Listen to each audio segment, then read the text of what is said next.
nii, pärismaalased, mul on teile uudiseid. Teile on välja tulnud reisipass. Sisaldab 24 erinevat reisi ja need reisid on maailma pikemad reisid. Sest täna me võime ümber maakera lennata lennukiga ja me ei ole väga kaugele jõudnud. Kogu maailm on muutunud ühesuguseks. Ja kui me reisime ükskõik kui kaugele eksootilisele maale, siis seal on ikkagi kõik väga sarnane.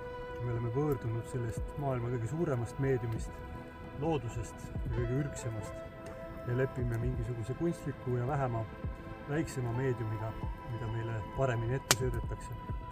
Sellepärast ma tegingi sellise reisipassi teile ja kutsun teid 24 erinevale retkele 2-3 aasta jooksul, mida see pass sisaldab. Need on loodusega sellise süvakontakti loomise reisid kuskile väga vanasse aega, kus kõik oli naturaalne ja millest me oleme nii väga kaugele ära reisinud. Peaaegu kõik. Ja see pass sisaldab siis erinevaid loodusretki, looduse tundma õppimist, ellujäämist, bushcrafti.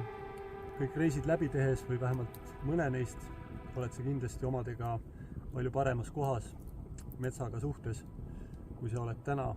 Sa oled oma ringkonnas kõige lähedasem metsaga, oskad seal hakkama saada, tunned hästi, suudad julgustada ja õpetada ka teisi. See pass on missiooniga tuua meid tagasi eheda looduskontakti juurde, mitte passiivse vaatlejana, vaid aktiivse ühe tõelise persoonina looduses vastutustundliku, kuid hakkama saava.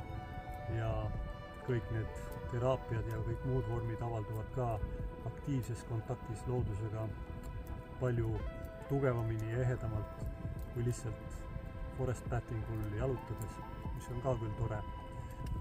Sina oled persoon, tema on persoon. Me oleme võrdsed, püüame üksteist aktsepteerida, austada ja õppida koos toimetama metsas.